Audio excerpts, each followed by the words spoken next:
peu. Encore un tout petit peu.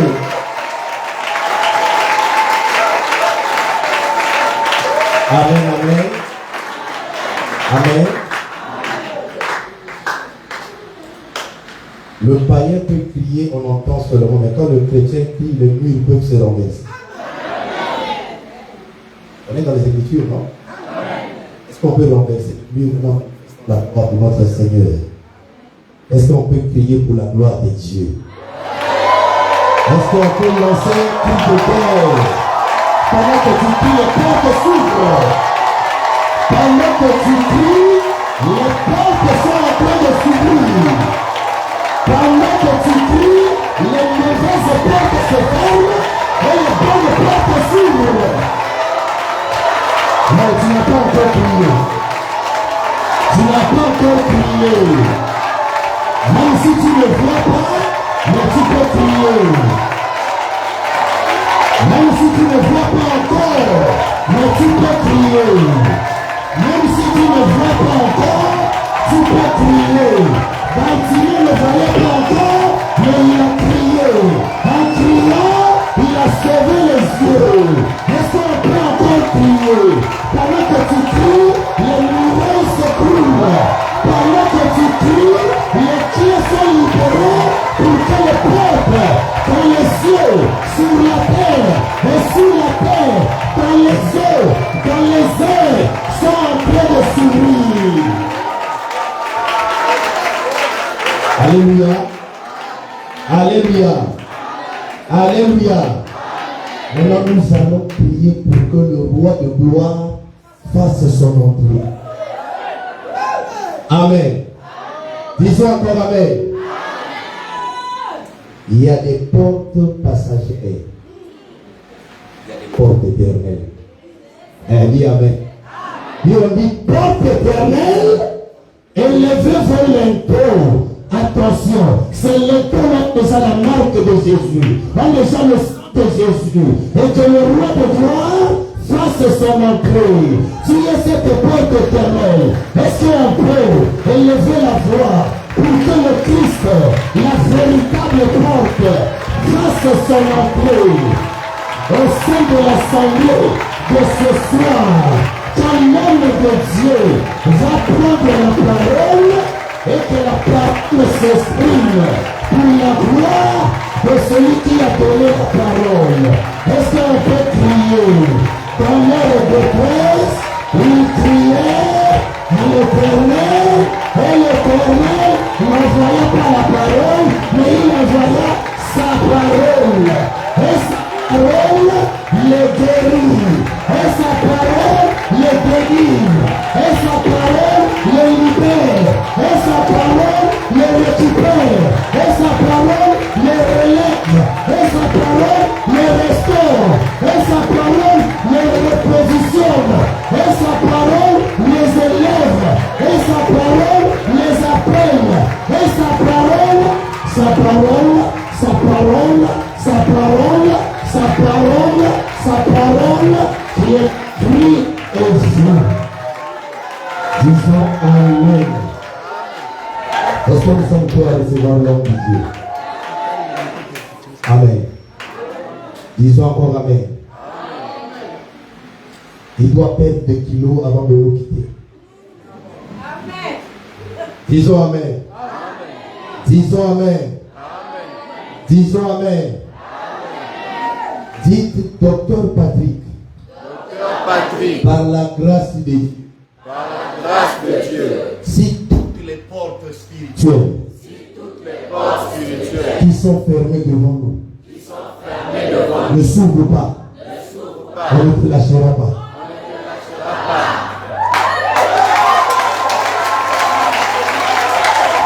Amen, amen, amen. On risque même de changer son programme. Il ne va pas aller au jour où il a prévu. Oh, dis Amen. Dis Amen.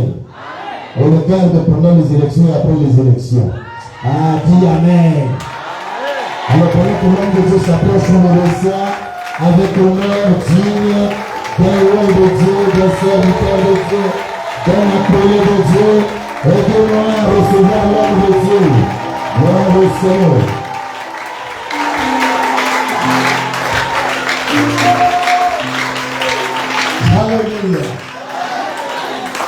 Nous allons faire 3 prières prophétiques. Amen. Ces prières vont changer ta destinée, relâcher ta victoire. Lève ta main droite, dis avec moi, au nom de Jésus. Oh Dieu, je crois et je déclare que j'ai reçu les clés du royaume. Tout ce que je ferme ce soir à Tchani est fermé dans le ciel, est fermé dans ma famille, est fermé dans le spirituel. Au nom de Jésus, toute porte de malheur, toute porte des ténèbres, de la sorcellerie, de ma famille paternelle, ma famille maternelle, ma belle famille, par laquelle on m'attaque, on bloque mes finances, on attaque ma santé. Au nom de Jésus, je ferme et je condamne pour toujours. Quand je prie ce soir, au nom de Jésus, quand je bats les mains, prie pour fermer la porte. Que toute porte de la mort prématurée soit fermée. Toute porte de la condamnation soit fermée. Toute porte des échecs soit fermée. Toute porte de la mécanique, de la morbidité, de la malédiction, toute œuvre satanique, les portes du sang se ferment dans ta vie. Se ferment dans ta vie. Prie, prie, prie, prie, prie, prie, prie. Shakababa, Shakababa. Ta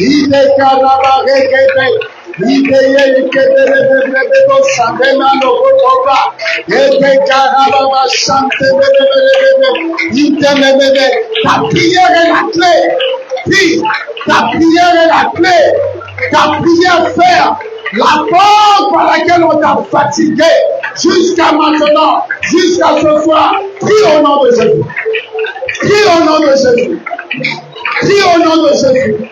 Yokoborobo sendele bebele kanama robo sendele lava robo sendema ibekele bebele idobobo shankara baba udoborobo yanta bebele sente idoborobo sendele bebe itonoborobo.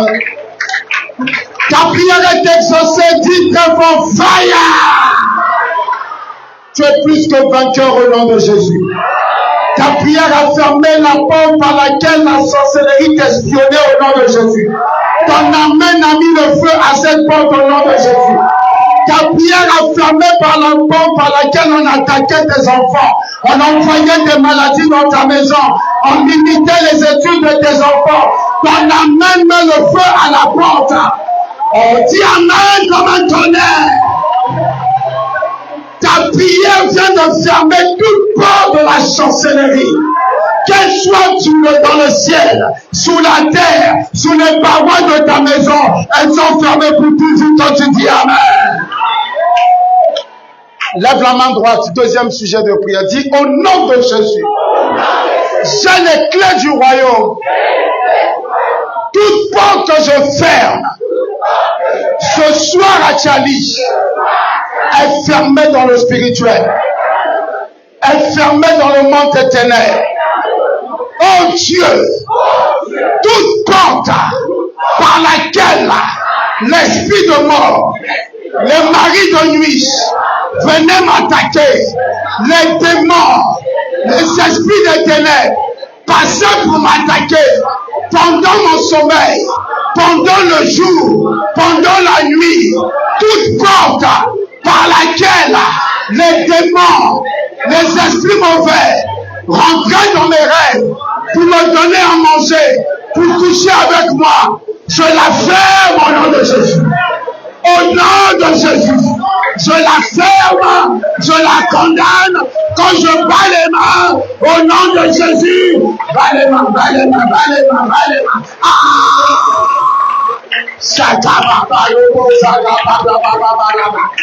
Ferme la porte. Ta prière est la clé. Ta prière est la clé. Ta prière est la clé. Ta prière est la clé. Ta prière est la clé. Ta prière est la clé. Sakaba robo son kama robo robo yekebebe.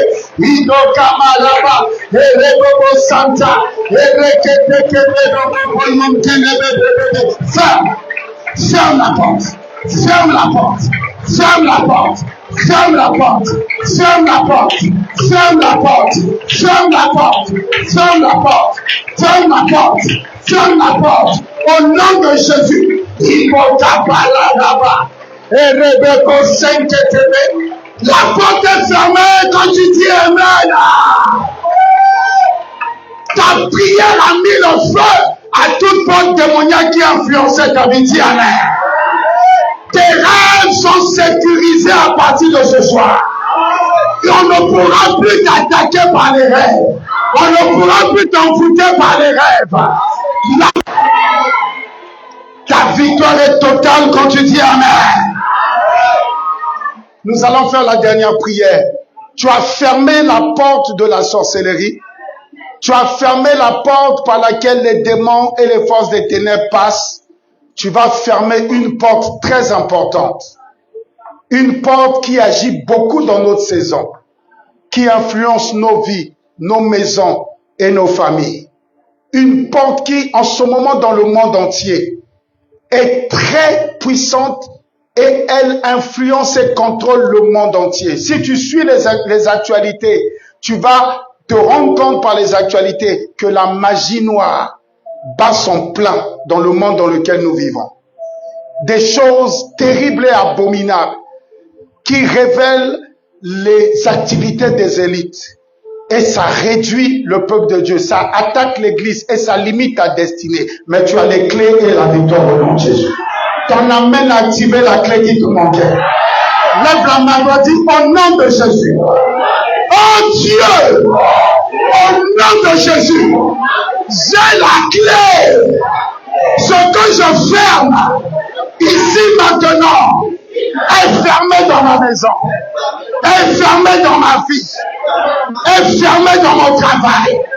Au nom de Jésus, toute porte de magie noire, toute porte de magie, quelle que soit sa nature, quel que soit son nom, quelle que soit sa source, qui limite ma vie, qui bloque ma promotion au travail, qui limite mes finances, qui limite mes projets, qui limite ma destinée, je la ferme, je la condamne et la détruis dans ma vie pour toujours. Au nom de Jésus, quand je parle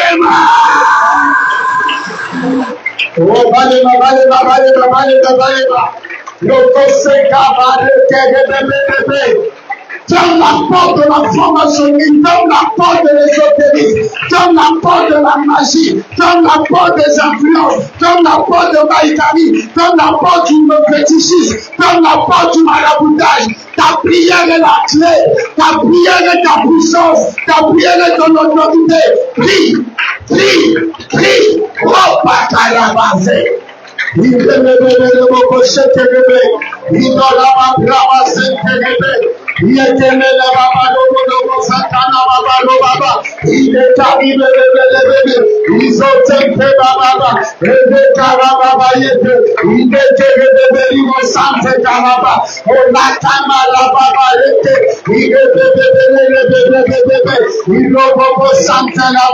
Jesus. Ta prière est une grande efficacité, te donne la victoire quand tu dis Amen. Ton Amen renverse toutes les portes de la magie qui fatigue ta vie. Tu ne seras pas compté parmi les sacrifices des magiciens. Oh, ton Amen renvoie la mort à l'envoyeur. Tu ne seras jamais le sacrifice d'un magicien. Ton enfant ne sera jamais le sacrifice d'un magicien. Ta maison ne sera jamais le sacrifice d'un magicien. Ton amen envoie un tonnerre dans le camp opposé. Dis 3 fois victoire si tu sais que tes prières sont accomplies. 2, 3. Acclame pour ta victoire en Jésus. Alléluia. À toi la gloire, le rocher de délivrance de l'Église. À toi l'honneur, la lumière du monde qui chasse les ténèbres. À toi la louange, le chandelier du temple, qui chasse la puissance des ténèbres, qui ne laisse pas rentrer la lumière mystique du jour, et qui éclaire le peuple à la table de proposition pour leur portion de bénédiction, et vers le lieu très saint. Sois la lumière qui brille par ta parole. Sois le chandelier qui influence l'espace et le temple afin de déchirer le voile et que tous ceux qui sont ici ce soir changent de niveau, changent de statut, changent d'identité, changent de maison, changent de travail, changent de position et rentrent dans ta gloire, dans le lieu très saint que tu as prévu pour chacun. Au nom puissant de Jésus, l'Église dit de Amen. Oh, dis Amen comme un éclair. Jesus, tu es merveilleux, acclame pour toi-même. Acclame pour toi-même, acclame pour toi-même. Merci Seigneur. Tu es merveilleux. Assieds-toi dans ta victoire au nom de Jésus. Je voulais que nous puissions aborder, dans ma sagesse de serviteur de Dieu, j'aurais voulu avec vous aborder aujourd'hui l'ouverture des portes. Ouvrir les portes qui sont restées trop longtemps fermées dans votre vie. Les portes de promotion, de travail, de fertilité. Les portes des frontières par rapport à votre pays de destinée. Les portes de votre ministère de stabilité. Mais le Seigneur est souverain. Il a un autre plan pour nous ce soir. Il dit que le travail n'est pas achevé en ce qui concerne les portes sataniques. Par sa miséricorde, nous voulons déclencher quelque chose que Dieu lui-même va continuer dans vos vies et toute l'année. Parce que vous en avez besoin pour votre victoire cette année. On va lire, je vous prie, dans l'Ancien Testament, dans le 2e livre de Chroniques, 2 Chroniques, chapitre 3, nous lirons le verset 1er pour comprendre le contexte, mais nous allons faire un saut direct après jusqu'au verset 17. Levons-nous pour honorer la parole de Dieu, afin que cette parole relâche sa révélation pour nous ce soir, car c'est sa révélation qui nourrit notre âme. Levons-nous. 2 Chroniques, chapitre 3, verset 1er, s'il vous plaît. Quelqu'un peut-il lire? Lisons la parole dans le livre de 2 Chroniques, chapitre 3. Salomon commença à bâtir la maison de l'Éternel à Jérusalem, sur la montagne de Morija, qui avait été indiquée à David, son père, dans les lieux préparés par David sur l'aire d'Orna, de Jézubia. Dis Amen. Salomon commença à bâtir la maison de l'Éternel. Encourage-moi, dis Salomon. Dis avec moi, bâtir la maison de l'Éternel. Amen. Nous faisons un saut au verset 17. 2 Chroniques 3, 17. Il dressa les colonnes sur le devant du temple, l'une à droite et l'autre à gauche. Il nomma celle de droite Jachin et celle de gauche Boaz. Amen. Asseyons-nous, je vous prie. Notre verset de base est le verset 17. 2 Chroniques 3, 17. Encouragez-moi, lis avec moi. Il dressa. Plus fort, les colonnes. Dis avec moi, 2 colonnes. Sur le devant du temple. Encourage-moi à l'entrée du temple. 2 colonnes. L'une à droite, l'autre à gauche. Il nomma celle de droite Jachin et celle de gauche Boaz. Amen. David a reçu le plan du temple de Dieu, de la maison de Dieu, par révélation. Il n'a pas reçu cela comme une inspiration ou une ambition personnelle, mais par révélation. La différence entre la révélation et l'ambition, c'est que aussi noble soit-elle, l'ambition reste une œuvre humaine. L'inspiration aussi aussi super intelligente ou surnaturelle soit-elle, l'inspiration reste une œuvre humaine. Mais la révélation vient tout droit du trône de Dieu. Alléluia. Et lorsque Dieu construit sa maison, comme pour Moïse, Dieu le fait toujours par révélation selon son plan à lui Dieu. La Bible dit que sous la montagne du Sinaï, Moïse a vu le temple de Dieu dans le ciel et dans la gloire, et c'est le même plan qu'il a reproduit pour le tabernacle. Parce que Dieu ne vient pas habiter ou se manifester là où sa parole, ses principes, son organisation n'est pas respectée. Dieu est indissociable de sa parole. Et sa parole oriente sous son ordre, son principe et son organisation. Et au travers du plan, on a eu un modèle matériel, une matérialisation pratique de ce que c'est que le mystère et la parole de Dieu. Donc pour que la Shekinah descende dans le lieu très saint, en tant que la présence de Dieu, il fallait obligatoirement que le plan ne soit pas le plan d'un homme, mais le plan parfait de Dieu, donc pas l'œuvre d'une ambition, mais d'une révélation. Et dans cette révélation, pour que la présence de Dieu soit effective et que sa gloire descende dans le lieu très saint, il faut obligatoirement qu'à l'entrée, à la devanture du temple, il y ait 2 colonnes. Ces 2 colonnes sont obligatoires. Tu peux déposer le chandelier dans le lieu saint. Tu peux déposer la table de proposition et même l'arche de l'alliance dans le lieu très saint. Si ces 2 colonnes ne sont pas à l'entrée, la gloire de Dieu ne descendra pas. La Bible dit que la colonne de droite avait un nom. Elle s'appelait Boaz. Et celle de gauche, Yakin. C'était des structures matérielles en béton. Mais ces structures étaient spirituellement identifiées comme des personnes. Et pas seulement des personnes, mais des missions et des grâces. Parce que la seule chose qui est importante dans la vie d'un être humain, c'est pas sa vie en tant que chair, mais la mission qui lui est assignée et la grâce qui est sur lui. En appelant la colonne de droite Boaz, on l'a identifié donc comme une entité spirituelle qui a une certaine mission qui va servir au culte du temple et à permettre à la gloire de Dieu de descendre.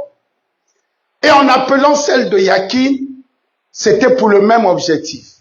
Mais s'il vous plaît, vous remarquerez que par rapport à notre architecture habituelle, ces 2 colonnes ne sont que 2 colonnes. Elles n'ont pas une traverse pour faire une porte. Elles ne sont pas remplies de contreplaqué ou de matière pour faire une porte. Elles ne sont que 2 colonnes. Parce que dans le monde spirituel, pour avoir une porte spirituelle, il ne suffit que d'avoir 2 colonnes. Dans le monde physique, pour avoir une vraie porte dans ta maison, il faut qu'il y ait un cadre. Et que le cadre soit rempli d'une structure. Et même quand tu as fini le cadre de ta chambre, si tu n'as pas encore mis le bois ou le contreplaqué qui constitue la porte, pour toi, c'est pas une vraie porte. Mais dans le monde spirituel, il suffit qu'il y ait 2 entités. Et ça fait une porte spirituelle. La Bible dit que quand notre Seigneur Jésus est ressuscité, lorsque les disciples sont rentrés dans le tombeau, ils ont vu un ange assis à la tête et un autre assis au pied, et il n'était plus là. Parce que ces 2 anges constituaient l'entité nécessaire pour ouvrir la porte de la résurrection, pour qu'ils quittent les enfers et qu'ils soient élevés. Et chaque fois que vous voyez 2 anges dans les Écritures, cette notion de porte doit te revenir et tu vas remarquer une notion de transfert et de passation à une autre dimension. Amen. Mais ce dont je veux te parler ce soir, c'est justement de ce que représentent ces 2 portes et de ce qui agit beaucoup dans vos vies. Que ce soit pour la défaite et pour la réussite. Mais souvent, Vous ne pouvez pas vous en rendre compte. Je voudrais vous parler des hommes portes. C'est-à-dire des êtres humains, des personnes que vous allez rencontrer dans vos vies ou que vous avez déjà dans vos vies. Mais ces personnes-là constituent des portes spirituelles. Des hommes portes, des femmes portes. C'est-à-dire des personnes, quand vous les croisez et quand vous savez utiliser, profiter de cette connexion, elles vous font passer d'un niveau à l'autre, d'une dimension à l'autre et d'un statut à l'autre. Que ton amen fasse qu'avant la fin de ce mois, tu croises la personne qui te manquait de rencontrer pour vivre ton miracle au nom de Jésus. Oh, arrête de dire amen en retard. Ceux qui disent amen en retard le disent par imitation. Comme tout à l'heure, ceux qui disent spontanément la parole le disent par révélation. C'est la révélation qui va déclencher ton miracle. Aucune prophétie ne s'accomplit sans passer par quelqu'un. Lis toute la Bible. Dieu, pour détruire la terre, doit passer par Noé. Dieu, pour restaurer sa création, doit passer par les enfants d'Adam, par Enoch. Aucune prophétie ne s'accomplit sans passer par quelqu'un. Et aussi de la même manière, aucun blocage et aucune destruction de l'ennemi ne peut se faire sans que lui passe par quelqu'un. Si tu n'as pas la maîtrise de cette notion de porte dans ta vie spirituelle, tu risques d'avoir beaucoup de difficultés. Et souvent d'être désagréablement surpris ou de ne pas comprendre certains blocages et difficultés. La Bible dit que dans le temple de Dieu, où se trouve sa présence, son lieu de rencontre, le lieu où il donne aux sacrificateurs les paroles qui bénissent et font prospérer son peuple, dans le temple de Dieu, où l'homme peut croiser sa gloire, devant le temple, il y a une porte spirituelle. Et tout ce qui va se passer dans le temple va dépendre de la qualité de la porte. La manière dont les colonnes sont positionnées, leur hauteur et leur nom. Mais j'ai pas le temps d'en parler. Celui qui va rentrer dans le temple sans passer par ces deux portes, il rentre dans une maison banale. Une structure humaine. Mais celui qui comprend la symbolique de ces deux colonnes et qui rentre par le temple, rentre pas dans une maison matérielle, mais dans le royaume de Dieu. Et il va à la rencontre du Dieu surnaturel. Boaz signifie en hébreu, l'Éternel est ma force. Dis avec moi la force. Et Yakin signifie en hébreu, l'Éternel m'a établi. Nul ne peut pénétrer dans la gloire sans avoir obtenu l'appel, l'établissement, mais aussi l'onction et la grâce nécessaire pour cela. Mais ce n'est pas mon message. Nul ne peut atteindre le niveau de gloire de la destinée sans qu'il ait rencontré dans le parcours de sa vie la personne que Dieu a choisie pour l'établir. C'est pour ça que nous avons des pères spirituels et des bergers. Sans qu'il ait rencontré dans sa vie la personne que Dieu a établie pour lui donner l'onction nécessaire, la capacité, le pouvoir surnaturel pour rentrer dans cette dimension. Je prie pour toi et je te bénis que cette année ne s'achève pas et que l'homme ou la femme que Dieu a préparé pour t'établir dans ta destinée, dans ton succès, dans ton travail, dans ton projet, quand tu dis amen, il vient vers toi au nom de Jésus. Oh, dis amen, qui te dit là où il est. Alléluia. Je bénis ta vie et je prophétise que cette année ne peut pas finir sans que Dieu envoie pour toi la personne qui va t'élever spirituellement, qui va te donner d'acquérir le niveau d'onction, d'autorité, que ce soit le pouvoir spirituel, le pouvoir financier, le pouvoir matériel, pour que ta vie soit élevée au nom de Jésus. Alléluia. Amen. La Bible parle d'une femme qui s'appelait Ruth. Dis avec moi Ruth. Ruth était une Moabite. Elle n'avait aucun droit de mariage en Israël. Aucun droit. La loi de Dieu interdit d'épouser les Moabites. Ruth a perdu son mari. Ruth était une jeune veuve. Et sa belle-mère, Mara, repartait en Israël. Et elle lui a dit, tu ne peux pas me suivre. En Israël, tu n'as aucun droit. Et je n'ai plus d'enfants. Je n'ai plus rien à te donner. Alléluia. Mais Ruth a eu la révélation que le plus important à tirer dans la vie de Mara, c'est pas un mariage, mais c'est le Dieu qui est avec elle. Oh Jéhovah. Est-ce que vous savez pourquoi vous fréquentez les gens? Est-ce que vous savez pourquoi vous fréquentez les gens? Sous quelle base tissez-vous vos amitiés, vos partenariats, vos relations? Ruth savait, elle a eu la révélation que le plus important dans sa relation avec Naomi, c'est pas le mariage. C'est pas un enfant que Naomi peut lui donner, mais c'est le Dieu de Naomi. Elle a dépassé les intérêts personnels dans sa relation avec Naomi. Elle voulait maintenant le Dieu de Naomi. Dans quel but, toi, tu fréquentes les gens? On te connaît déjà dans ta famille, tu es intéressé. Ton nom est gâté à point noir. Que toi, tu fréquentes les gens par intérêt, parce qu'ils peuvent te donner de l'argent, parce qu'ils peuvent t'aider. J'ai un jeune à l'église à Abidjan. Il était dans son village, il a eu son examen, il venait faire ses études en capitale. Et son père lui a dit, tu sais que je suis pauvre. Et tu sais que ma famille est pauvre. Et là, tu t'en vas, je peux même pas te soutenir financièrement, mais je vais te donner un conseil, c'est le conseil de ton père. Là où tu t'en vas à Abidjan, cherche un ami médecin. Cherche un ami policier. Cherche un ami fonctionnaire. Et cherche un ami qui est dans la justice. Débrouille-toi pour qu'ils soient tes amis. Comme ça, quand tu auras des problèmes, même si tu n'as pas les moyens, à cause de votre amitié, ils vont t'aider. Tu as dit Amen, regardez là. Tu vois ta vie, comme on dit chez nous. Tu vois ta vie, non? Tu as dit Amen dans ça. Le jeune est arrivé, il est tout jeune, il ne connaît pas la vie. Il n'a aucune expérience. Il arrive en capitale, il est logé au campus, en cité universitaire. Le conseil de son père est là. Donc il se débrouille.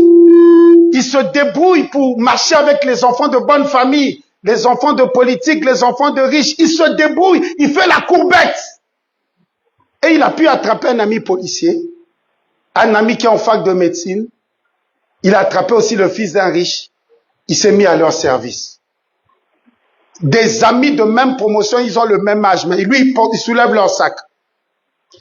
Et quand on l'appelle, il se dépêche, il court. C'est lui qui cherche les femmes pour eux. Quand il mange, c'est lui qui débarrasse. Les gens disent, ah, c'est un bon petit. Ils ont le même âge, moi, on l'appelle, c'est un bon petit. C'est un bon ami. Ils sont à la fac, ils se débattent, et paf, ils tombent malades. Il tombe très malade. Et il n'a pas de parents en capitale. Il est très très malade en chambre universitaire. Il n'a même pas de quoi s'acheter un médicament. Il appelle son ami médecin. Il lui dit, non, non, je suis en stage, je suis occupé, attends, quand je verrai, je viendrai te voir. Il n'est jamais venu. Il appelle son ami policier. Il lui dit, qu'est-ce qui va pas? Non, je ne me porte pas bien. Bon, attends, je vais voir ce que je peux faire. Il n'a jamais rien fait. Il appelle le fils de bonne famille, il n'a pas répondu. Il n'a pas réagi. Il s'est retrouvé tout seul dans son lit, il pleurait. Et il avait un voisin qui était chrétien, un étudiant comme lui, qui était service d'ordre dans... Ici, comment on appelle service d'ordre ici? Pardon? Sécurité. Ouais, qui est sécurité dans son église. Et souvent le jeune passait l'évangéliser dans sa chambre universitaire. Le jeune lui parlait de Dieu, mais il trouvait que le gars là l'énervait. Lui n'a rien à lui donner, il vient lui parler de Dieu. Ça bouge tous les jours, Dieu, Dieu, Dieu, Dieu, Dieu. Et le type l'énervait. Mais le type, il y a longtemps qu'il a vu, il rentre dans sa chambre, il voit qu'il est couché mourant. Il lui dit, mais qu'est-ce qui se passe? Il répond pas. Il lui dit, bon, écoute, j'arrive. Il fait un tour, il s'occupe de lui, il le nettoie, il achète quelques médicaments, quelques comprimés pour l'urgence, et il l'emmène à l'hôpital. il appelle 2 autres frères de l'église, il le soigne, on lui donne de l'argent, il mange, et le type finalement il récupère. Il récupère, le policier l'a pas aidé, le médecin, l'étudiant en médecine l'a pas aidé, l'enfant de riche l'a pas aidé, mais Jésus a pris soin de lui. C'est comme ça qu'il est devenu chrétien, c'est comme ça qu'il est venu à l'église. Et aujourd'hui, il dit et il répète à tout le monde que dans vos relations, si dans vos relations, la personne que tu fréquentes ne peut pas t'aider à grandir avec Christ et à mieux le connaître avec lui, quel que soit ce que la personne a fait dans ta vie, je ne sais pas s'il paye ton loyer ou ta pommade, la personne n'aide pas ta vie et ta destinée. Que cherchez-vous dans vos relations? Que cherchez-vous? Au Congo, il y a des gens qui sont fiers que lui, il connaît un tel. Il connaît un tel. Est-ce que tu me connais? Est-ce que je suis de telle famille? Je connais un tel. Bien-aimé, tu n'es pas fier, tu es bête. Parce que le jour où, dans ta vie, tu vas croiser une situation où il n'y a que Dieu qui a la solution. Et il y a beaucoup de situations comme ça dans la vie. Il y a beaucoup de maladies comme ça, où il n'y a que Dieu qui a la solution.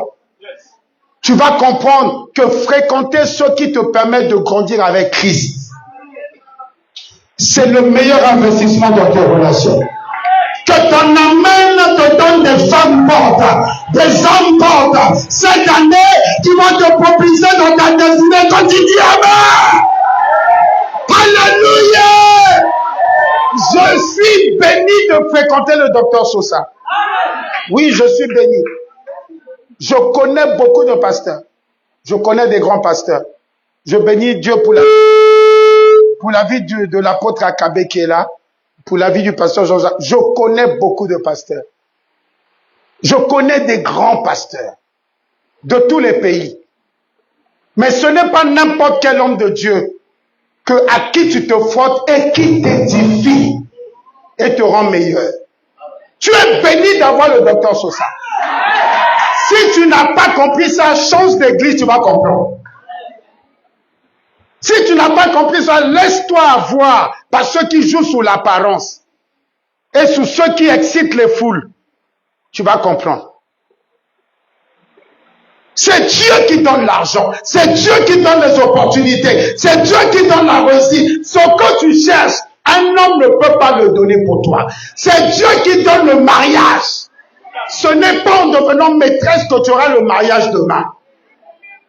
Fréquente des gens qui t'aident à grandir avec Christ. Fréquente des gens qui t'aident à t'attacher à Christ. Fréquente des gens qui investissent dans ta spiritualité, dans la pureté de ton âme. Fréquente des hommes célestes, des hommes pauvres, des femmes pauvres. Tu trouveras le chemin du temple qui te conduit jusqu'à la gloire. Alléluia. Ruth s'est attachée à Naomi. Dis avec moi, Ruth s'est attachée à Naomi. Pourquoi Naomi ne pouvait rien lui donner? C'est Ruth qui nourrissait Naomi. Vous savez pas ça? Vous savez ça? C'est Ruth qui nourrissait Naomi. Ruth allait au champ, derrière les ouvriers, faire des petites besognes. Le travail que toi tu voudrais jamais faire dans ta vie. Elle ramassait les grains qui traînaient. Elle se débrouillait pour composer de la cuisine. C'est Ruth qui nourrissait Naomi. Ruth entretenait Naomi. Naomi était une veuve qui a perdu tous ses enfants, esselée, abandonnée. Ruth l'a pas abandonnée. Combien de fois toi tu as abandonné les gens dans tes relations? Le Congo a changé. Moi j'étais tout petit quand j'ai quitté le Congo. J'étais dans un Congo où les relations étaient sacrées et duraient longtemps. Vos parents avaient des relations de 30 ans, de 40 ans avec des gens. Combien de fois toi tu as brisé des relations? Pourquoi? Pour des problèmes d'argent? Des problèmes de femmes? Des problèmes, mais si c'est même des problèmes d'alcool, bien aimé, tu es maudit. Faut bien on va faire ta délivrance. Ou bien un problème de ballon. Madrid, Barcelone. Bien aimé, tu as besoin de délivrance, frère. Ruth s'est attachée à Naomi. Pourquoi? Parce que Naomi avait le Dieu véritable. Elle n'avait rien, plus rien, mais elle avait Dieu. L'alliance d'Abraham. Ruth lui a dit, en Côte d'Ivoire on dit ton pied, mon pied. Là où tu y vas, moi aussi, je vais. Je ne te laisserai pas tant que ton Dieu est, ton âme est vivante, ton Dieu est vivant. C'est la même chose que Élisée a dit à Élie. Élie n'avait rien à donner à Élisée. Mais la Bible dit, quand Élisée mangeait, quand Élie mangeait, c'est Élisée qui venait laver sa main. Ce que ta femme ne fait même pas. Ta femme qui te blague qu'elle te t'aime pour que tu donnes l'argent, elle fait même pas ça. Si aujourd'hui le docteur Sosa mange, et il y a un ouvrier dans l'église qui vient laver ses mains, my goodness, ça a sorti sur Facebook. Parce que vous ne connaissez pas Dieu. Je dis, Élie mangeait avec les mains. Élisée venait laver ses mains. Toute femme qui est ici qui n'a jamais fait ça à son mari, tu le blagues. Tu l'aimes pas.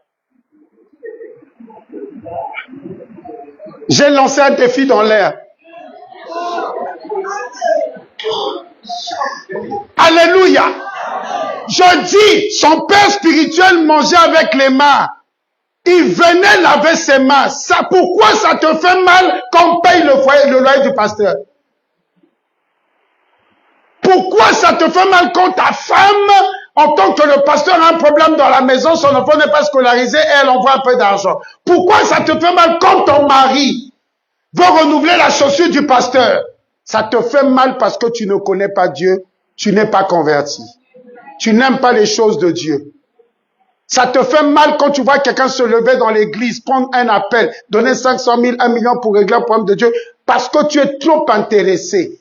Tu ne connais pas Dieu. Tu ne connais pas le chemin de l'élévation. Tu ne connais pas les choses de Dieu. Pourquoi Élisée suivait un homme qui n'avait qu'un seul habit de toute sa vie? Le gars n'a qu'un seul habit. C'est même pas joli habit. C'est manteau d'animaux. Parce que Élisée savait que la porte de la double onction, c'est Élie. Un homme porte. Élie dit à Élisée, tu fais beaucoup pour moi. Que veux-tu que je fasse pour toi? Élisée lui dit, moi tout ce que je te demande, j'aime ton ministère. Ta dimension fait vibrer mon âme. Accorde-moi la double portion de ce que tu as. Élie lui dit, ça, c'est trop difficile. Moi, même si je le veux, je ne peux pas te l'accorder. La seule personne qui peut faire ça pour toi, c'est Dieu. Et la seule condition, si de tes yeux, tu me vois m'élever, si tu travailles à l'élévation de ton père, si tu travailles à la grandeur de ton père, si tu t'investis pour soutenir ton père, afin qu'il s'élève dans le ministère, tu seras digne de recevoir son mot. Que ton Amen fasse que cette année, tu reçoives le Yakin, le Boaz, la puissance et le menton nécessaire pour passer à un autre niveau quand tu dis Amen. Les hommes portent et les femmes portent. Je répète, toute promesse que Dieu t'a faite passe par quelqu'un. Tant que tu n'auras pas rencontré la personne, la promesse sera suspendue. Et cette personne est pour ta destinée, un homme porte, une femme porte, par laquelle tu vas passer à un autre niveau que Dieu a réservé pour toi. Ruth a aimé Naomi. Elle l'a entretenue parce que Ruth a eu la révélation que Naomi est la femme porte qui va lui donner d'accéder au Dieu d'Israël et à l'héritage que le Dieu d'Israël donne à ses enfants. Et dans son service pour Naomi, elle va rencontrer un homme qui s'appelle... Ah, ça c'est vraiment l'église d'un docteur. Et cet homme va la remarquer. Remarquer son attitude avant sa beauté. Cet homme va la protéger. Cet homme va l'adopter. Et elle va raconter à Naomi que ton Dieu m'a fait grâce. J'ai rencontré un homme qui a eu pitié de moi. Et Naomi va lui demander, c'est qui? Elle va dire, c'est Boaz, la force de l'Éternel. Naomi va louer le Seigneur. Que dans ma famille, je n'ai plus d'enfants à te donner. Mais celui que tu as rencontré, c'est lui qui peut te marier dans ma famille. C'est lui qui a droit de rachat. Je te rappelle que Ruth est une Moabite. Et elle n'a pas droit au mariage en Israël. Mais parce qu'elle a saisi la femme porte que Dieu a mis sur sa vie, elle a ouvert la porte de son mariage. Et non seulement la porte de son mariage, mais la porte de l'hérédité de Christ notre Sauveur. Je te bénis, je prophétise. Ta fidélité va payer cette année. Ton amen n'est pas bon. Ta fidélité va payer cette année. Ta loyauté va payer cette année. Ta persévérance va payer cette année. Tu vas rencontrer la femme qui manquait pour que tu rentres dans ton miracle. L'homme que tu n'as pas croisé pour rentrer dans ton miracle. Dans la même chose dans ton carnet d'adresse. Dans la même chose dans ton carnet d'adresse. Alléluia! Si tu ne passes pas par Yakin et Boaz, tu ne peux pas voir la gloire du temple. Alléluia. Jésus dit, je suis la porte des... C'est la porte des portes. C'est la porte éternelle. C'est la porte principale. Il y a beaucoup de religions. Il y a beaucoup de dénominations, il y a beaucoup de croyances, il y a beaucoup de portes. Mais la porte principale, c'est le Seigneur Jésus. Que tous ceux qui sont rentrés sont passés par la porte, sont passés par là. Vous connaissez le verset? Tous ceux qui ne passent pas par la porte, mais qui sont rentrés par la bergerie, sont passés par la fenêtre. Ton marabout est passé par la fenêtre. Ton féticheur est passé par la fenêtre. Le rigolo du plus grand sorcier de ta famille, il est passé par la fenêtre. Quand tu vas passer par la porte principale, le feu va tomber sur lui. Oh non, ton amen n'est pas bon. Que ton amen appelle un tonnerre sur quelqu'un qui limite ta vie. C'est une joie pour moi d'être enfant de Dieu. Ma gloire, c'est pas d'être un serviteur de Dieu, mais d'être enfant de Dieu. Être serviteur de Dieu, il y a des gens qui rentrent dans la pastorat par un diplôme de théologie. Tu n'es pas au courant? Il y a des gens qui rentrent dans pastorat, dans échevêché là, bichopé, en passant par diplôme de théorie. Nous, on appelle diplôme là, c'est après.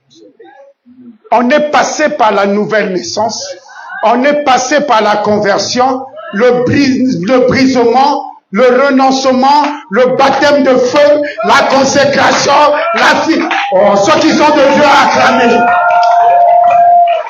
Ceux qui sont de Dieu à acclamer.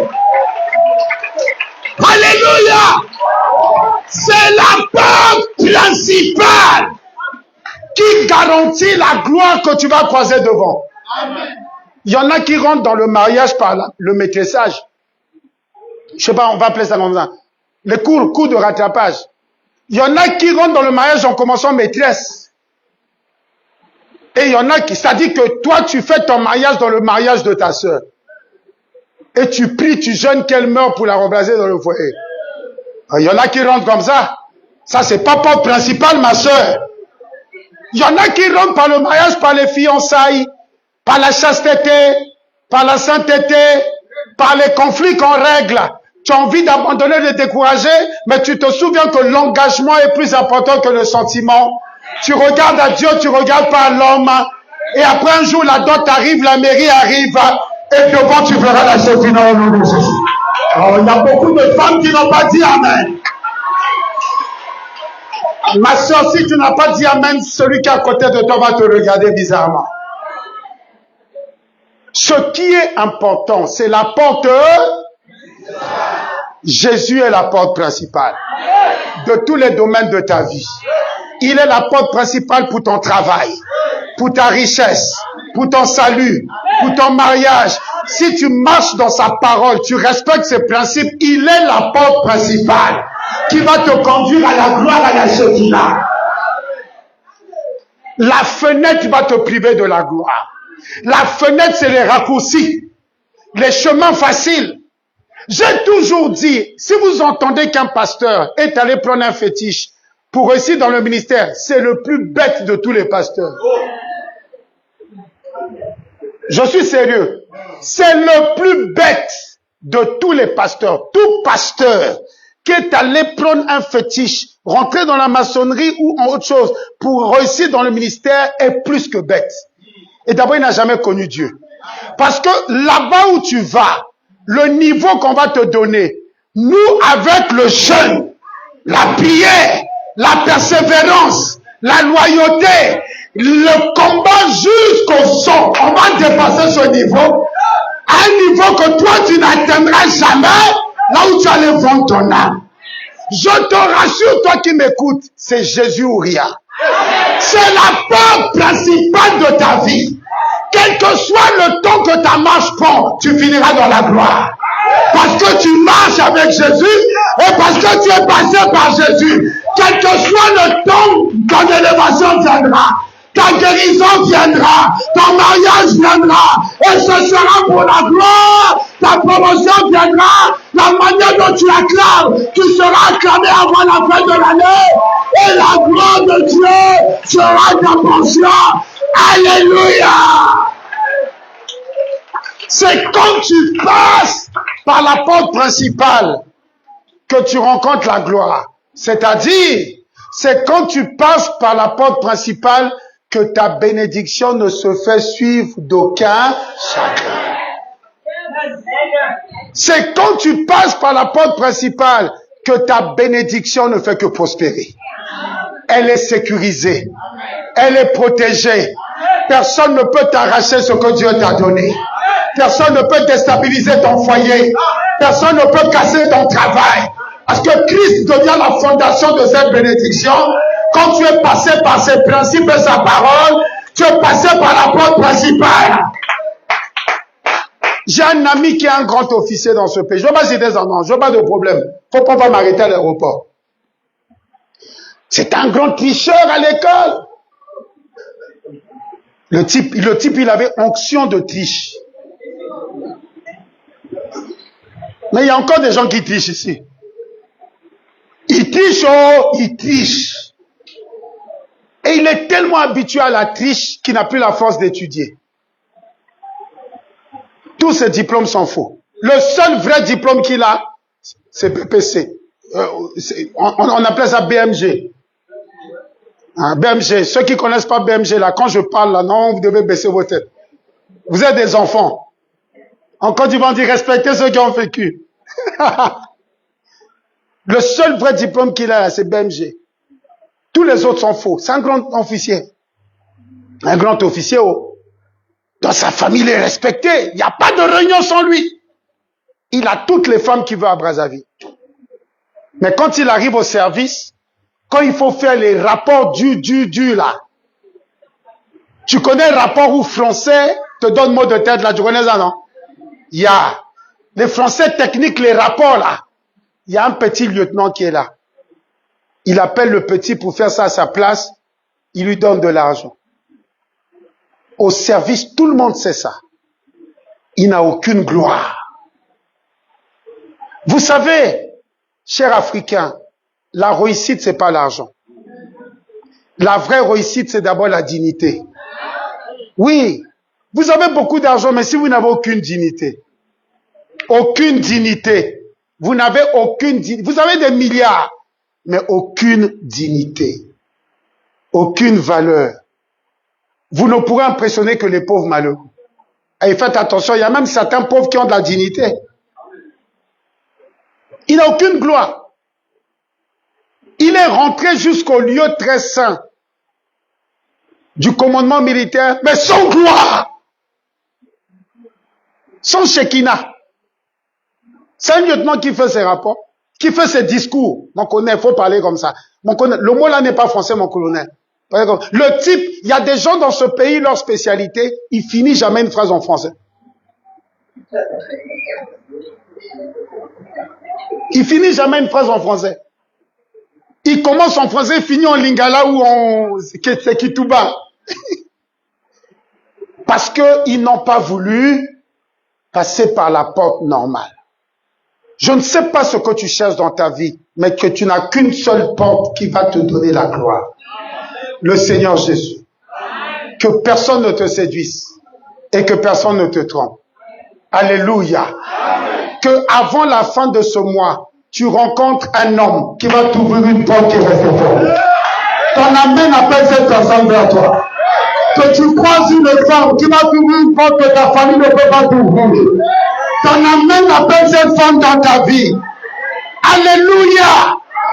Jésus est la porte principale parce que dans le spirituel et dans le système de Dieu, rien ne peut se faire. Aucun changement de dimension, de statut ne se fait sans traverser une porte.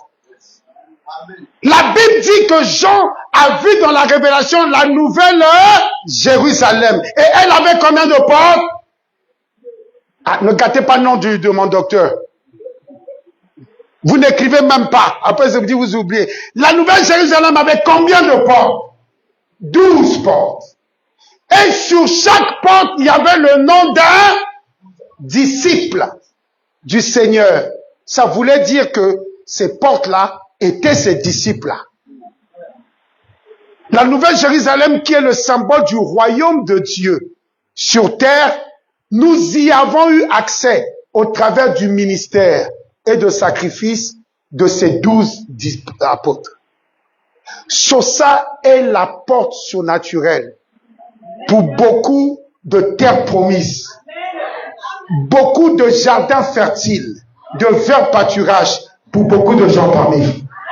Ce n'est pas un hasard si tu es attaché à son ministère et si tu crois en lui.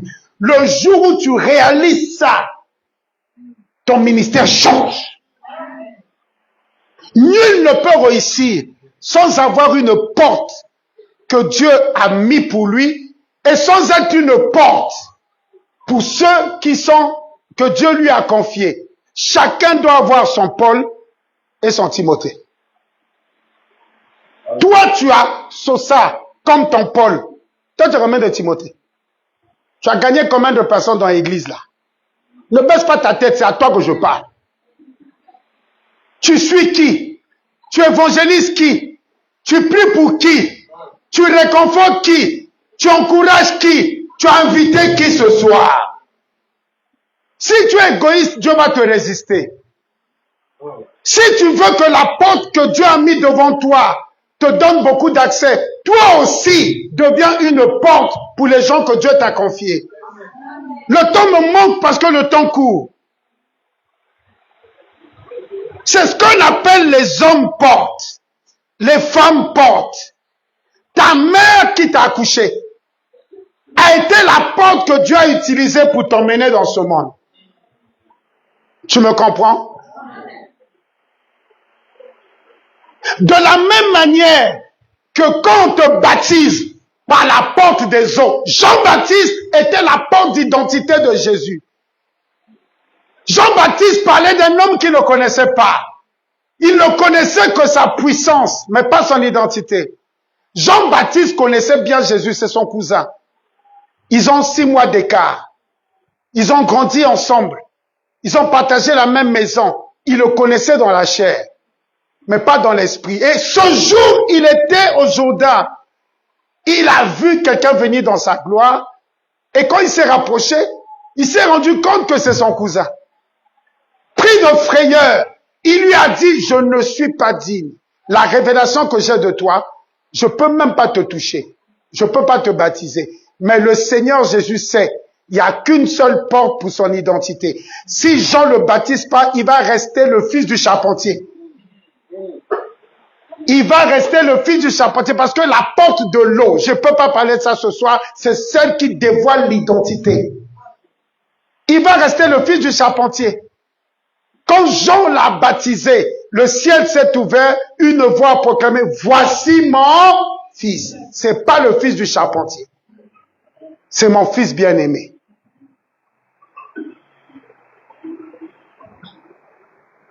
Comme Dieu a établi les choses pour que chaque bénédiction de ta vie passe par un homme, une femme porte, le diable aussi.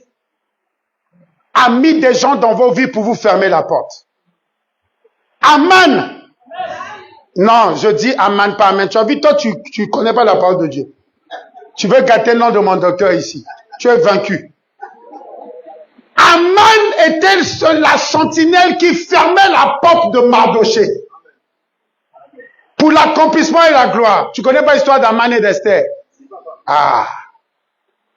Et il y a des gens comme ça que le diable utilise jusqu'aujourd'hui dans vos familles, dans nos vies, dans le ministère. Son rôle, c'est de gâter ton nom, on dit en Côte d'Ivoire, c'est de te diffamer chez le roi pour qu'on te ferme la porte de la promotion. Il y a beaucoup de gens comme ça dans nos services en Afrique. En Afrique, là, il y a toujours un médiocre qui s'est donné pour mission dans ton travail de diffamer les autres, de vendre les autres, de chouchouter le patron. Il y a toujours en Afrique des sorciers pour créer le tribalisme dans le service. Il y en a toujours, des amans professionnels. Pour créer les divisions, ce que tu n'as pas fait, il va inventer. Pour que ça arrive ailleurs. Quand on veut te donner une promotion, il est au courant. Il va te discréditer. Il y en a plein. Ça finira aussi jamais. Ça fait partie du ministère du diable. Il y a toujours des gens comme ça dans nos familles.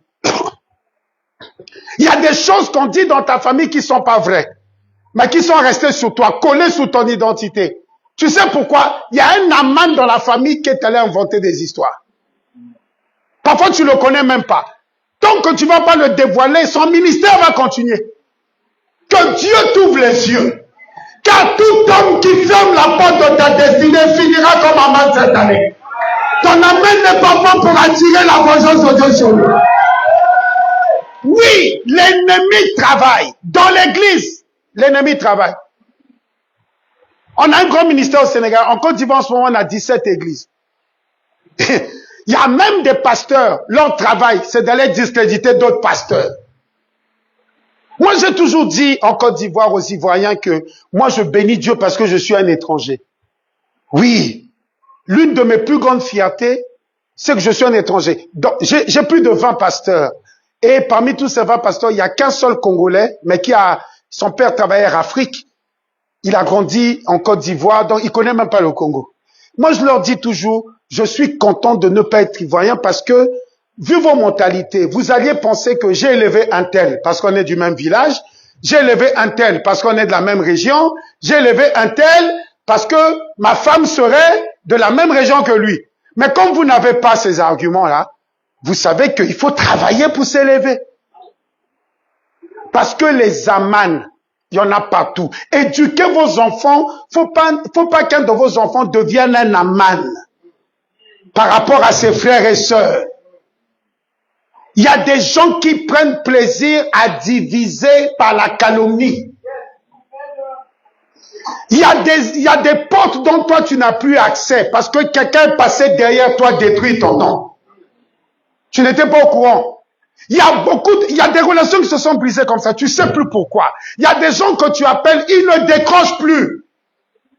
Parce que quelqu'un est passé derrière toi pour raconter, inventer des histoires. Et c'est l'œuvre du diable pour te fermer des portes.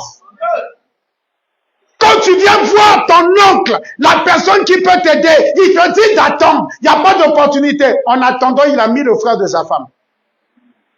En attendant, il a fait voyager la petite soeur de sa femme. Mais quand c'est toi, on te demande d'attendre. On dit, il n'y a pas de place, il n'y a pas d'opportunité. Tu vas bien fouiller. Il y a quelqu'un qui est passé derrière toi pour te salir, te calomnier. Quand j'aurais laissé ce micro, que tout aman qui opère dans ta famille ou dans ton service soit dévoilé et tombe quand tu vas dire Amen.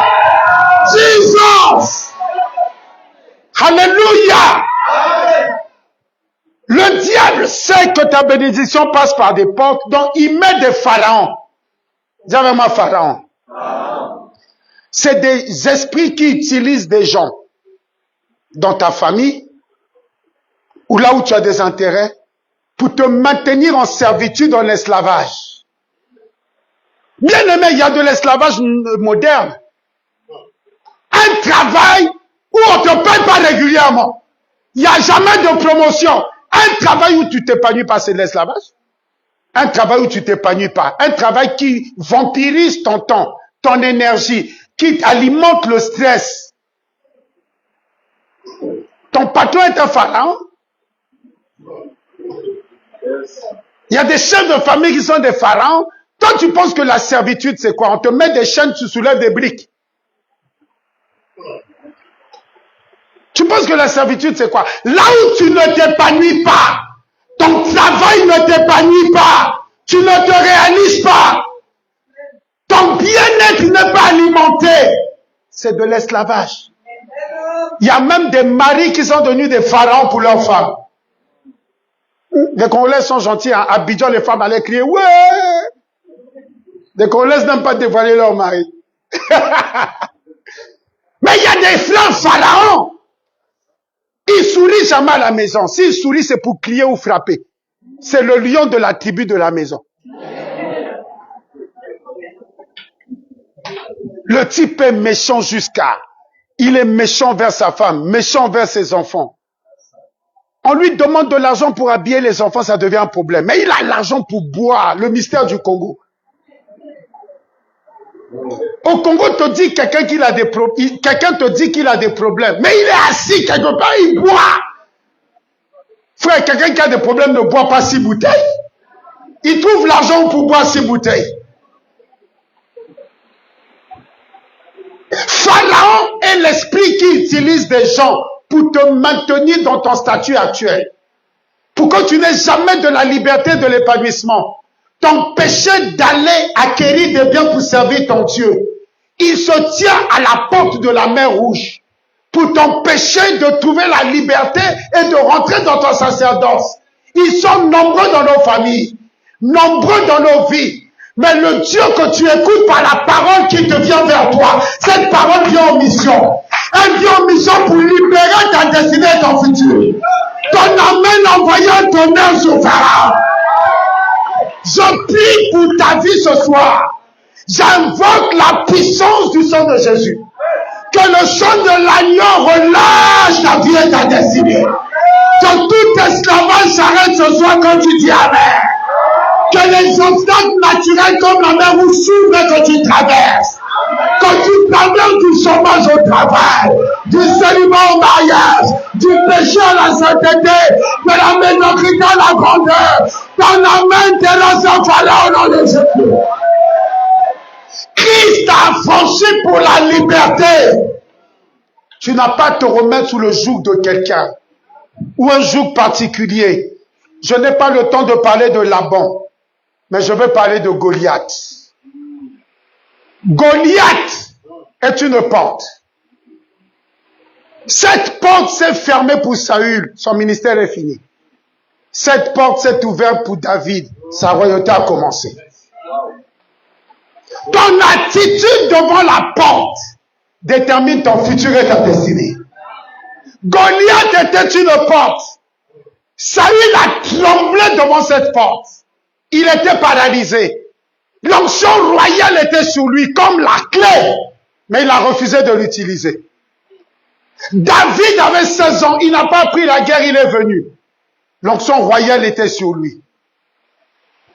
Il a vu Goliath non comme la fin, mais l'opportunité de son ministère.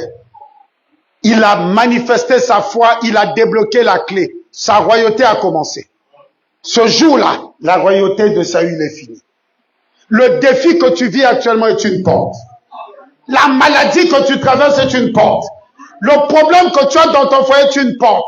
Je dis à quelqu'un ce soir, Dieu t'a emmené m'écouter pour te dire que le problème que tu vis tout de suite et maintenant, qui t'effraie, qui t'attriste et te paralyse, ce problème-là ne peut pas terminer ta vie, ne peut pas arrêter ta destinée, ne peut pas t'écraser, ne peut pas te détruire. Ce problème-là ne peut pas te tuer, il n'est pas plus puissant que toi. Écoute-moi, ce que tu vis au moment où tu m'écoutes est une porte. Ce que tu appelles maladie est une porte. Ce que tu appelles désespoir est une porte. Je ne sais pas ce que tu vis, mais je sais que c'est une porte. Et devant cette porte, tu as deux choix. Comme David, tu manifestes ta foi, tu regardes à Dieu et pas à toi. Tu te souviens des expériences passées avec le lion et l'ours où Dieu t'a fait grâce et que le même Dieu est avec toi et il va encore te faire grâce. Je dis à quelqu'un, il va encore te faire grâce. Et tu vas ouvrir cette porte et rentrer dans la gloire. Parce que la gloire que tu cherches passera par une épreuve. L'élévation que tu cherches passera par une humiliation.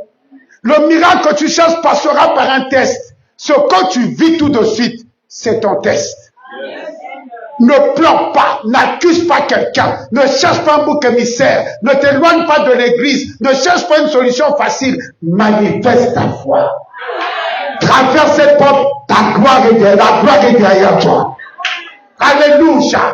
Samson a rencontré le jeune lion sur la route. C'était sa porte vers une nouvelle gloire. Si devant le problème que tu vis actuellement, comme Saül, tu te tétanises, tu te plains, tu abandonnes, c'est peut-être la fin de ton élévation. Le Seigneur ne peut pas permettre qu'une tentation survienne dans ta vie et qu'elle soit plus forte que toi. Mais avant même qu'elle n'arrive, il a préparé sa solution et son miracle. Ton amen a déclenché la solution. Ton amen a ouvert la porte pour le miracle. Alléluia. Il faut que je prie pour toi. Dieu a promis à Joseph qu'il sera un soleil glorieux dans toute sa famille. Joseph a reçu la promesse. Maintenant, il faut qu'elle s'accomplisse. La Bible dit que son père lui a demandé d'aller nourrir ses frères. Et sur le chemin, Joseph ne savait pas où ils étaient. Et il a rencontré un homme qui lui a indiqué où ses frères étaient. On n'a pas dit son nom. On l'a pas décrit. Cet homme venait de lui montrer le chemin vers l'Égypte, l'accomplissement de ce que Dieu lui a promis.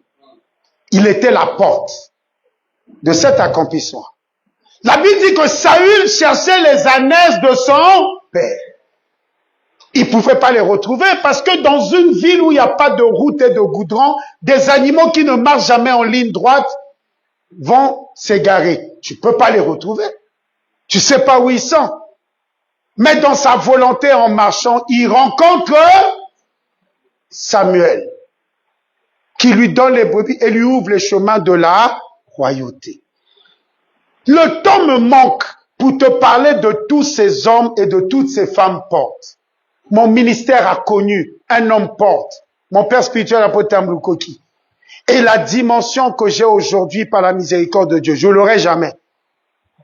S'il n'avait pas fait son choix sur moi pour me consacrer. Mon ministère a connu des mentors extraordinaires. Tous mes mentors sont des Nigérians. Et je peux l'apôtre Akabe connaître. Des gens extraordinaires qui m'ont ouvert toutes les portes de l'Afrique de l'Ouest. Des choses que même avec des années de travail, des jeûnes et des prières, il m'aurait été difficile d'acquérir de moi-même. Mon ministère m'a donné Sosa. Il m'a donné Akabe. Il m'a donné Jean-Jacques. Chaque personne que Dieu met sur ta vie est une porte. Il a un rôle. Ta manière d'entretenir ta relation avec lui va te permettre de l'ouvrir pour traverser. Faites attention à vos relations, surtout dans le Seigneur. Les Ivoiriens disent l'homme est mieux que l'argent. Vous êtes devenus matérialistes. Vous avez changé, vous avez perdu vos valeurs africaines. À cause d'un problème d'argent, tu ne parles plus à quelqu'un. C'est de toi je parle, c'est pas de ton voisin. À cause d'un problème d'argent, tu ne parles plus à quelqu'un. Moi, je ne reçois pas, ça n'engage que moi, docteur. Je ne reçois plus chez moi à l'église les pasteurs qui font palabre pour leur cacher. Je ne reçois pas. Je suis désolé de le dire devant la caméra, mais ça n'engage que moi. Un pasteur, j'invite, il fait palabre pour l'argent. Ça suffit pas et tout. Je ne le reçois plus. Les choses intangibles et spirituelles ont plus de valeur que les choses matérielles. Cet homme t'a promis une voiture. Mais est-ce que tu sais ce qu'il va soutirer dans ta vie? Lorsque toi, tu acceptes cette voiture dans ta vie. Cet homme qui te fait des cadeaux régulièrement, il te fait des transferts d'argent régulièrement, tu n'es pas sa femme. Tu n'es pas sa femme. Je crie encore s'il n'a pas bien entendu. C'est de toi je parle. Tu manges l'argent de quelqu'un qui n'est pas ton mari. Tu ne veux pas de lui, tu manges son argent. Cet homme qui te fait, tu n'es pas sa petite soeur, tu n'es pas sa cousine, tu n'es pas sa parente, tu n'es pas sa femme. Mais il te donne de l'argent régulièrement, il te donne des biens régulièrement. Est-ce que tu sais ce qu'il soutire en retour? Ceux qui sont riches savent que les choses intangibles et spirituelles ont plus de valeur, sont plus importantes que l'argent et tous les biens matériels. Je veux prier pour toi, pour deux choses. La première des choses, tout homme fort, toute sentinelle qui résiste à ce que tu ouvres une porte de bénédiction, que Dieu l'enlève de ta vie. Amen. Il y avait une sœur que nous avons aidée. La sœur veut se marier, elle n'arrive pas. La sœur est fonctionnaire. La sœur chante à l'église. La sœur est consacrée. Elle veut se marier, elle n'arrive pas. Une belle dame. Il n'y a personne n'est parfait. Un caractère plus qu'acceptable. Je dis, elle veut se marier. Elle n'arrive pas. Elle a traîné dans 3 relations. Elle est fatiguée, dégoûtée. Elle dit maintenant, elle attend pour Dieu. Elle a rencontré un homme de Dieu. Ils ont commencé. Pour une histoire banale, l'homme de Dieu dit c'est terminé. Elle est venue en larmes. Moi, je ne supporte pas bien les émotions. Donc, je lui ai dit, prions d'abord. On a prié, elle est tombée. On a commencé la délivrance, c'est sa tante qui parle. Et sa tante dit, tant que moi je vivrai, tant que je serai vivante, elle va se marier. Pourquoi? Moi, je ne me suis pas marié. Pourquoi elle va se marier? Mes filles ne sont pas mariées. Elle va se marier. Pourquoi? Que si elle se marie, elle va prendre soin de sa maman et on va me narguer. Que tant que moi je vis, je respire, elle va jamais se marier. Voilà comment quelqu'un se positionne et se met en garantie devant ta porte pour que tu ne la traverses pas. Et il y a plein d'Africains, il y a plein de gens qui sont dans ce genre de solution. Il y a quelqu'un dans ta famille qui s'est dit, qui a déclaré, et il a fait des pratiques, que tant que lui il est vivant, il doit être le plus fort de la famille. Et personne ne doit le dépasser. Personne ne doit être plus riche que lui. Personne ne doit être plus accompli que lui. Et que tant qu'il vivra, tout ce que tu vas essayer de faire pour sortir ta tête va échouer. Et si tu persistes, tu vas mourir. Et il est là comme ça. Il a donné sa vie en garantie. La manière dont tu donnes quelque chose en garantie à la banque pour accéder à quelque chose, lui, dans le monde spirituel, il a donné sa vie en garantie. Et il règne. Et il a bloqué les vies des gens, limité les situations des gens. Il s'est mis comme une sentinelle à la porte du miracle. Je vais prier avec toi, cette personne va tomber. Amen. Non, ton amen ne peut pas le faire tomber. Dis un amen qui va changer ta situation à la fin. Nul ne peut s'opposer au plan de Dieu pour ta vie. Je dis, personne ne peut arrêter le plan de Dieu pour ta vie. Personne ne peut arrêter ton élévation en Jésus. Personne n'a le droit d'arrêter ce que Dieu a préparé pour toi. Dis un amen comme un tonnerre pour le Jésus.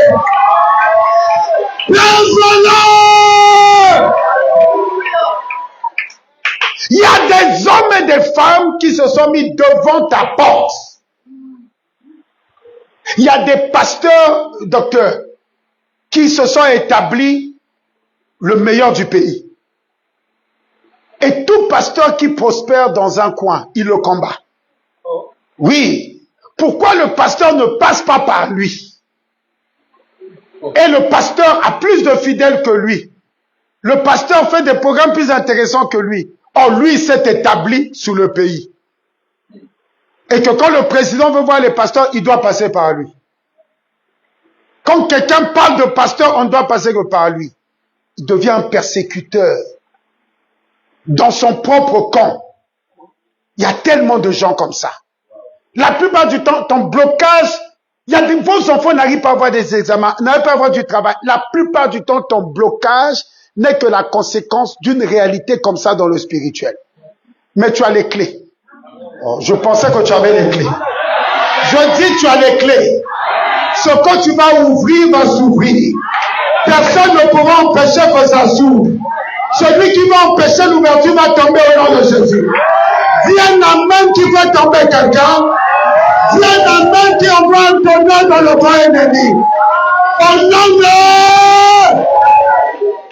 Mets la main droite sur la tête. Dis Seigneur, ta parole est la vérité. Oh Jésus, tu es ma porte principale, la porte des brebis. Par toi j'ai la victoire, l'accomplissement des promesses, la vie en abondance, la vie éternelle. Oh Seigneur, tu m'as donné les clés. Dis plus fort les clés, c'est-à-dire l'autorité, la capacité et le pouvoir d'ouvrir les portes que tu as mis devant moi pour passer à un autre niveau, pour rendre témoignage que c'est toi qui me bénis. Au nom de Jésus, toute porte dans ma vie qui me résiste jusqu'à ce soir, toute porte dans ma vie, porte d'abondance, de sainteté, d'obéissance, de consécration, de service, de longévité, de bien-être, de bonne santé, de vie en abondance, de bonheur, de prospérité, d'élévation, toute porte d'abondance que tu as mis devant moi, et l'ennemi me combat. Il se dresse devant moi. Il lutte avec moi. Ce soir, pas demain, au nom de Jésus, que l'ennemi tombe, que cette porte s'ouvre, que ta parole s'accomplisse.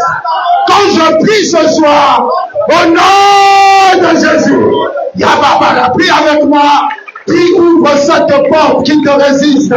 Père, merci.